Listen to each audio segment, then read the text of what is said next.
Hello ನಮಸ್ತೆ ಎಲ್ರಿಗೂ welcome back to my channel. So ಬೆಳಗ್ಗೆ ಎದ್ದು ಪೂಜೆ ಮಾಡಿ ಜಪ ಮಾಡಿ ಹೊರಟಿದ್ದೀನಿ ಸಲೂನ್ಗೆ. ಸೊ ಸಲೂನ್ಗೆ ಹೊರಡ್ಬೇಕಾದ್ರೇ ಸ್ವಲ್ಪ ಹೆಲ್ತ್ ಅಷ್ಟು ಚೆನ್ನಾಗಿರಲಿಲ್ಲ. ಸೊ ಹಾಗಾಗಿ ಒಂದು ಎಳ್ನೀರು ಕುಡಿದು ಹೊರಡೋಣ ಅಂತ.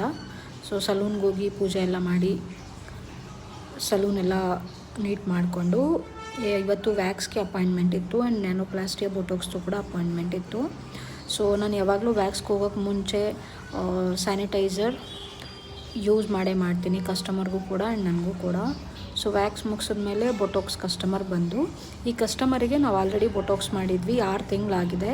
ಸೊ 6 ತಿಂಗಳಾದ್ರೂ ಅವ್ರ ಹೇರಲ್ಲಿ ಸ್ವಲ್ಪ ಕೂಡ ವೇವಿ ಕೂಡ ಬಂದಿಲ್ಲ and really we are shocked.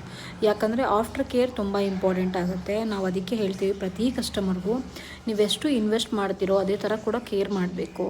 ಇವಾಗ ನೋಡಿ ಇವ್ರ ಹೇರು 6 ಮಂತ್ಸಲ್ಲಿ ಇಷ್ಟು ಗ್ರೋತ್ ಆಗಿದೆ.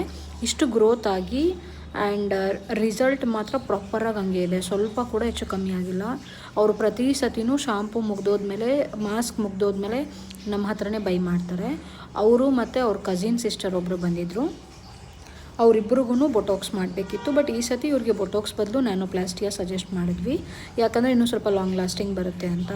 ಇವರಿಬ್ಬರದು ಕೆಲಸ ಮುಗಿಸೋ ಅಷ್ಟರಲ್ಲಿ ಆಲ್ಮೋಸ್ಟ್ 10:30 ಆಗಿತ್ತು ಅನಿಸುತ್ತೆ ರಾತ್ರಿ. ಬಟ್ ಇನ್ನೊಬ್ಬರಿಗೆ ನಾನು ನ್ಯಾನೋಪ್ಲಾಸ್ಟಿಯ ಮಾಡಿದ್ನಲ್ಲ, ಅವ್ರದ್ದು ಹೇರ್ ಫುಲ್ ಎಣ್ಣೆ ಕೋಟೆಡ್, ಕಲರ್, ಗೋದ್ರೇಜ್ ಏನೇನು ಸಿಗುತ್ತೆ ಎಲ್ಲ ಹಾಕಿದ್ದಾರೆ ಹೇರ್ಗೆ. ಆ ಥರ ಆದಾಗ ನ್ಯಾನೋಪ್ಲಾಸ್ಟಿ ಆಗಲಿ ಬೊಟೋಕ್ಸ್ ಆಗಲಿ ಸ್ಟ್ರೇಟ್ನಿಂಗ್ ಆಗಲಿ ನಿಮಗೆ ರಿಸಲ್ಟ್ 100% ಕೊಡೋಲ್ಲ. ವರ್ಜಿನ್ ಹೇರಲ್ಲಿ ರಿಸಲ್ಟ್ ತುಂಬ ಚೆನ್ನಾಗಿ ಬರುತ್ತೆ.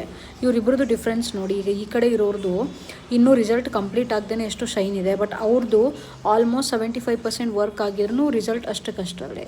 ಸೊ ನಾನು ಎಲ್ಲರಿಗೂ ಏನು ರಿಕ್ವೆಸ್ಟ್ ಮಾಡ್ತೀನಿ ಅಂದರೆ, ಹೆನ್ನ ಬೇರೆ ಬೇರೆ ಯಾವುದಾದ್ರೂ ಪ್ರಾಡಕ್ಟ್ಸ್ ಯೂಸ್ ಮಾಡೋಕ್ಕೆ ಮುಂಚೆ ಅದ್ರ ಬಗ್ಗೆ ತಿಳ್ಕೊಂಡು ನಾಲೆಡ್ಜ್ ತೊಗೊಂಡು ಯೂಸ್ ಮಾಡಿ. ಸೊ ಇದಾಗಿತ್ತು ನನ್ನ ಇವತ್ತಿನ ವಿಡಿಯೋ. ನಾನು ಮನೆಗೆ ಹೊರಡ್ತಿದ್ದೀನಿ.